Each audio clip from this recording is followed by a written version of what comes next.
Hello, it is Sunday, fun day, happy Father's Day, June 21st, 2020, the first full day of spring of the year, summer, but you wouldn't know it here in way too sunny and way too hot Arizona, where we've already had plenty of days up near and even over 110 degrees.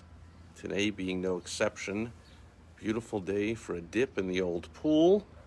But first, or lastly, before I head inside, I'm going to share a little tip that a lesson learned. And I tuned in last night. I talked about on yesterday's social media Saturday video. I couldn't wait for the new season of the Donald Trump show to debut. And I had it on the old recording, and I went and watched it. And the first thing that hit me when they said, "Here comes Trump, he's coming out on the stage," and I was like, turned to my beautiful wife, Michelle, I'm like, but the place is empty. There's nobody there. Now, of course, the place wasn't empty, and there's plenty of people there. But right in front, at least the view on the channel I was watching, was a lot of empty space, and then people are up crowded against the stage and right behind it. But then up in the air and the upper deck, there's nobody up there. Hardly anyone. And I'm like, what just happened? I felt like a bait and switch. I was just talking on my video about how great it was for the Trump campaign that they said they got over 1 million RSVPs, registrations for the event, and what a great data haul that is of all the people indicating interest in Donald Trump. And I remember mentioning that, sure, there's going to be a few people that are actually just going to try and disrupt. And so not everyone they gather on the list is a potential benefit to the Trump campaign. And whoa, I was way off. Because, I've read some reports now that anti-Trumpers are admitting that they sabotaged the event by sending all kinds of people to falsely RSVP to jack up the registrations, and then to, of course, not show up. And so actually there were many less people interested. Trump was going to have an overflow outdoor thing going on and the indoor thing. And I was even saying, wow, with 1 million registrations, why didn't they get a big outdoor stadium? Well, gee, that's the lesson I'm sharing here, is you can't be fooled by almost any of the numbers when you're hosting a free event. Now, I tuned in on some of the news this morning, and in typical Trumpian fashion, it wasn't Trump himself. I didn't go to his Twitter or whatever, which I'm sure he did. But I saw a number of Trump apologists, the Trump fans all over the TV, who amazingly would not admit that there was terrible attendance at this event. Now, hosting events over the years, especially when I hosted membership events, like my Chicagoland Sharpest Entrepreneurs group that I ran for 6 years, is a membership. Every month people showed up. And invariably, it didn't matter how many people are in the room, somebody will come up to me and ask a question about the one person who wasn't there. Hey, Steve, where's Mary? Where's Joe? I'm like, there's 99 other people in the room to go hang with and talk to and get with. You're focused on the one person not there, and yet that's human nature. So I said that and always, made that statement, but I always knew that's human nature, is to focus on, even when it's the old cup is half full thing or whatever, even if the cup is 99% full. Heck, that's how I went through class my whole life. If I ever got a 99 on the test, I was like, what the heck? What did I get wrong? What's going on? I focused on the one question I got wrong instead of all the ones I got right. It's one way I believe that you improve. I took it for granted all the things I knew. Michael Jordan would take for granted all the shots he hit, but he would say, man, I missed that one shot where I dribbled to the left and I fade away, and then would practice it the next day 50 times in practice. Same with Tiger Woods. If he hit one bad shot in the tournament, he'd practice 500 times the next day, hitting that crazy shot that bends over the tree from the right. He'd hit it over and over. He'd focus on improving the thing he missed. So I'm shocked. Well, I guess I shouldn't be shocked about anything about Trump or the Trump lovers. But nobody would admit and say, yeah, that was really off on the attendance there. We were expecting more people. They were like, at least the ones I saw, they kept doing was not answering the question by deflecting it, of course, because it's politics. What are you going to do? And when they would say, gee, Trump had a really low turnout, comparatively, the guy goes around saying, I got a million thing, I can fill any arena, I'm going to have an outdoor this, and then the place is half or three-quarters full or whatever.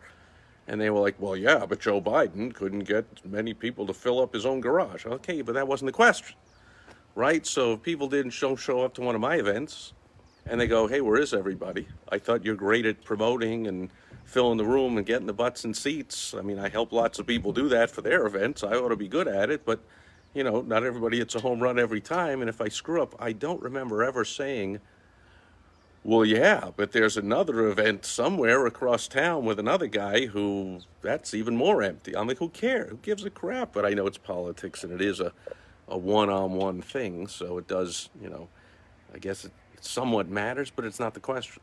And the point is they should just admit the truth. But again, not a Trumpian thing to do, to ever admit you made a mistake or you did something wrong or something didn't go well.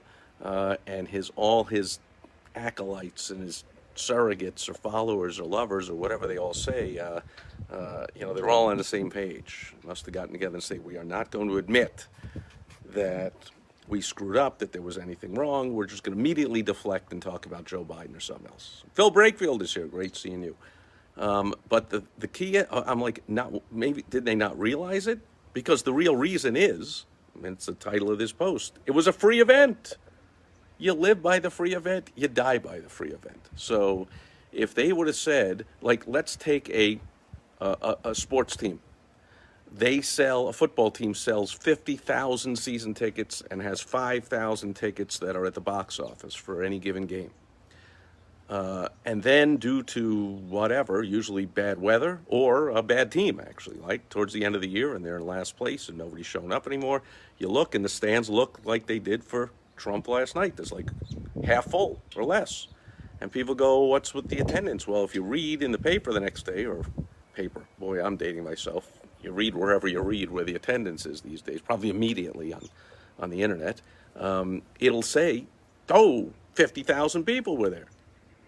And I remember learning this when I was a kid. Look at my dad go, we were at the game yesterday, Dad. It was a cold, rainy Mets game, baseball game in early April, and there's nobody there.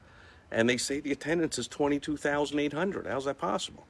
And my dad explained to me what the pro-Trumpers need explained to them is that that's called the paid attendance. So those 50,000 pre-sold season tickets count in the official attendance, even though they didn't officially or not officially attend. But they're counted in the, quote, paid attendance. Well, when you run a free event, guess what? Guess what the paid attendance is? 0. So now, if there's bad weather, or you get punked, and you got tens of thousands or hundreds of thousands of people falsely signing up, or you got some other excuses. They say, the protesters, or and certainly a good one is this virus, but that's Trump's doing. Trump spent like a month or two coming out every single day on TV and bringing out his swamp-dwelling, inept medical team to come out and scare the crap out of people. So it's no wonder the crap is scared out of people, and there's still some people that are deathly afraid of leaving their house. I was brought up to believe love your neighbor. Well, what are you, crazy? We are all to believe now, fear your neighbor. If they're not wearing a mask, they might kill me.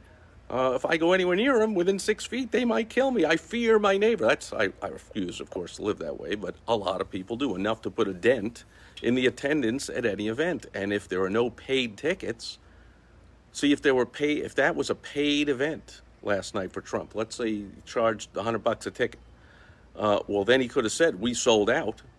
And for whatever reason, people didn't show up. We still, took in 20,000 times 100. So we still took in $2 million, even though, and that's, $2 million, even though people didn't show up. Didn't matter. We still took in the $2 million. Of course, you would still want the audience there, right? The sports team that's in last place or bad weather still would rather have a full stadium than just say we got the ticket sales.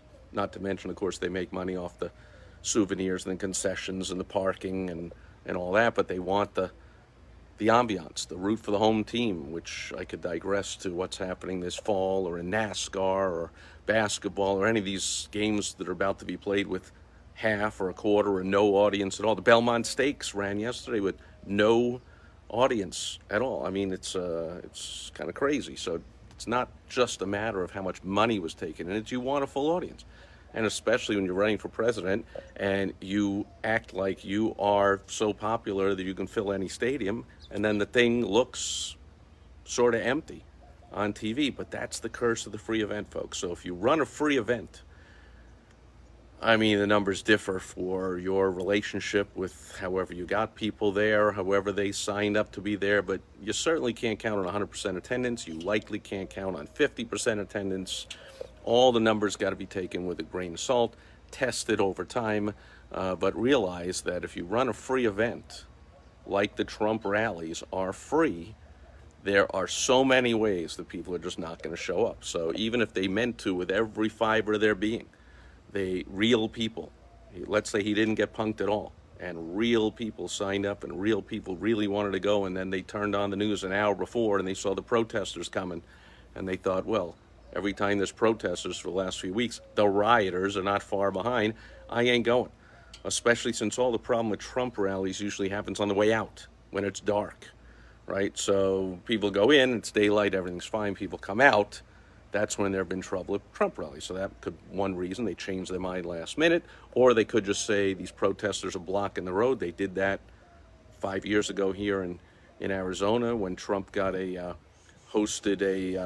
came to speak at an event in a small town about 25 miles outside of Phoenix called Fountain Hills, which happens to be the home of Sheriff Joe Arpaio, big Trumper, pro-Trumper, and but there's only one road going from Phoenix to Fountain Hills, so it was very easily blocked. I remember it was a Saturday afternoon, this thing to be held at like 1 o'clock, and anti-Trump protesters just blocked the road, and took a while for the cops to even get there. What were they going to drive on the dirt? I mean, how did they even get there to break the thing up? So thousands of people couldn't show up. So all kinds of things can happen, in other words, right? When I ran my Chicago line, Sharpest Entrepreneur, it's in Chicago. You can guess what happened in the winter. Didn't matter how much people wanted to show up, even if they bought a ticket to an event, and that morning was a big storm. Oh, I'm not driving on the icy roads, or, everyone's stay at home. There's 10 inches of snow. The schools are closed. Everything's closed. Boom. So free event, take it with a grain of salt. You saw it happen to Trump last night. You think you got all these RSVPs, and if you talk a big game and act like you're a big shot because you got lots of RSVPs to a free event, you could be in for a rude awakening when you don't get all those people to show up. However, unlike the Trump world, you might want to be honest and forthright and just admit it and say what I'm saying here is like, man, been there. Man, screwed up. And so here's a couple of solutions. You can, of course, charge for the event. That's what we talked about. It's the easiest one. So Trump could have said it's $100 a ticket. Well, maybe he doesn't want to do that. Certainly hasn't had him for the last few months, but for years, Trump had no problem filling arenas all over the place for free. So now if he said, I'm going to start charging, maybe he would put a damper on the attendance. You'd have more peace of mind. You would know more likely if people are going to pay $100 a ticket, they're a lot more likely to show up, even if they turn on the news when they're about to leave the house and there's some protesters coming. They go, yeah, but we paid $200 for these tickets, Mary. Let's get in the car and go, and we'll deal with it. Like, take my baseball bat or whatever they do. But they'll much more likely to go if they paid money. Another thing you can do is you can do a seat deposit, a refundable seat deposit. So you can say it's a $100 refundable seat deposit. And then when you show your ticket and you go into the stadium and you show your thing on your phone or paper or whatever they do these days, they hand you a crisp, clean $100 bill or a check that says it's from Donald Trump on it, from the campaign or whatever. And so that's another way of having better numbers in your forecasting to know how many people are showing up. You can charge and give it back. You can charge and not give it back. You can have a refundable seat deposit that goes to a charity. So you can say it's a $100 seat deposit, and when you show up, that $100 is donated to one of these 3 charities. Choose check off the box below which one you want to go to. And then Trump is an extra hero for giving the thousands and millions of dollars to charities because he doesn't, and you don't. I'm not saying you need that money. I'm saying if you want the peace of mind, because there's a lot that goes in. If you haven't hosted events, likely you've attended them, there's a lot that goes in to planning for the event based on the predicted number of people who are going to show up. So I mentioned concessions, for instance. I worked in Madison Square Garden when I was in high school for a few years. So clearly they had to know how many ushers to call in that night and how many concession stand people to call in that night. They knew from the paid attendance they were only going to get X number. They didn't open the upper deck concession stands, and they only opened a couple, and they needed less people to clean up after, and less security guards, and less ticket taker, and so they're planning all those things. So you want to have a grip if you're doing it, serving any kind of food, like I always did in my Chicagoland Sharpest Entrepreneur events. Of course, we wanted to have a good grip on the numbers. So we would see, 120 people RSVP, and we'd say, okay, make sure we got food for 80. It was a membership group. That was another issue, of course, with ours, is we had a lot of people that would not RSVP, but would show up. You can't turn them away. They're a member. They're a right to come. I would just ask them, can you do me a favor? You see all the food over there? Can you do me a favor? I don't want to run out, but I don't want to have way too much. Can you do me a favor and just let me know if you're coming to the event, and then I can take it with a grain of salt, figure out the numbers, not be off by too much, so I have the right number of people in support, the right number of chairs and tables put out, the right number of all the printouts I had and the handouts for people, the right number of rows all set up, the right amount of food and drink and all that kind of stuff for Trump. He might want to have the right amount of promotion going on, because if he would have said, man, I know there's a pandemic going on, and I know that since I scared the crap out of all of America, there's still a lot of people with the crap scared out of them that have bought into this nonsense, that they are afraid to leave the house.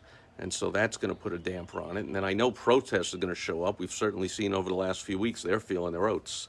They're definitely not missing this one, and that might turn violent. That's going to turn some people away. So I'm going to promote that.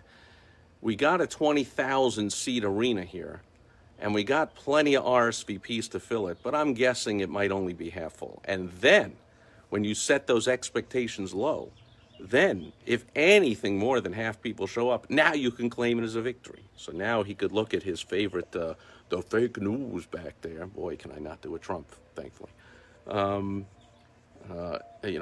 He would be able to say, see, we got more than expected. So it's another lesson, but you always want to tamper down the expectations the best way to keep people satisfied. I've talked about that in a number of my videos. Anyway, the main lesson is free events.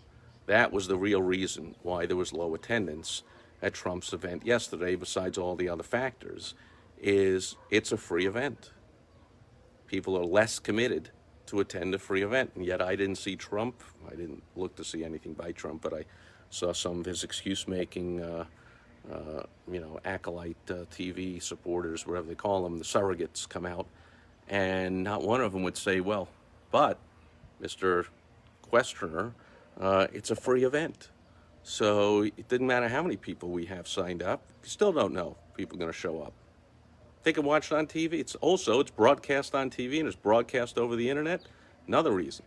That's why the NFL has their home blackout rule. I don't know if they still do, but they used to at least have the home blackout rule that if the home game isn't sold out by like Friday at noon, it's not going to be shown on local TV. That was an effort to get ticket sales to home games so people wouldn't stay home in bad weather or with a bad team or whatever, because the game was going to be on. Oh, no, it's not going to be on unless you sell out, right?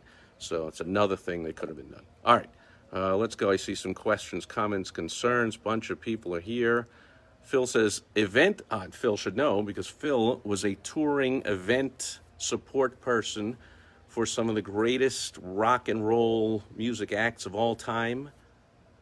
Elvis, Jimi Hendrix, Three Dog Night. You could tell stories all day. So Phil knows, and let's see what Phil has to share from his amazing wisdom of events. Event logistics, even under the best of circumstances, are at best an educated crapshoot. You know, he could have saved me like 15 minutes on the video.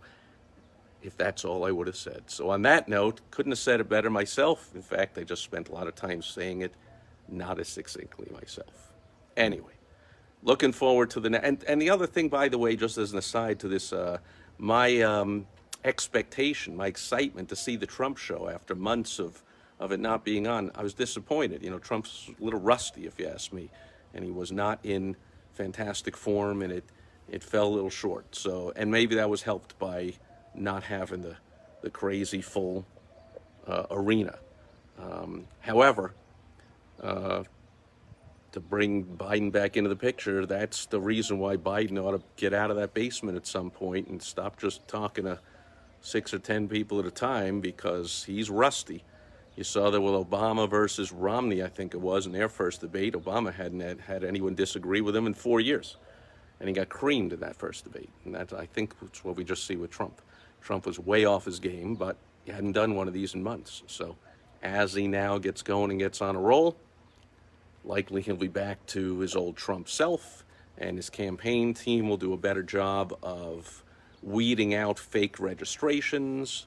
You can do two-part forms and all kinds. You can check it against databases. There's all kinds of things you can do, and I think they might do a better job of tempering expectations going forward. We'll see. All that remains to be seen, and your humble narrator will be there to chronicle it all for you. That'll do it for Sunday Fun Day. Thanks everyone being here live. Watch on the replay. Thanks Phil for the brilliant insight. And I'll be back tomorrow when I dip into my personal mailbox and I share some advertising, marketing, and sales tips for you on Direct Mail Monday. Enjoy the rest of your day. Catch you tomorrow. Over and out. Bye-bye.